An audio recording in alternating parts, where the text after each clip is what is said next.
Hello guys, ito na yung sinasabi ko sa inyong forklift mixer namin style. Kita nyo? Ito ay mixer.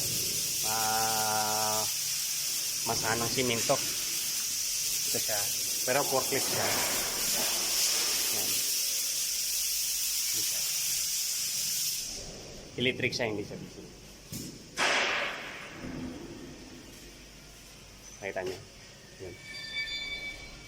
Diba? Ito yung body nila. Ito ngayon yung project na tinitira namin or Winnie welding.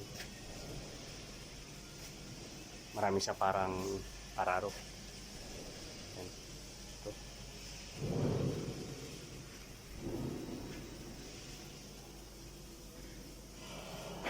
So tali katatapos lang ng mga fitter.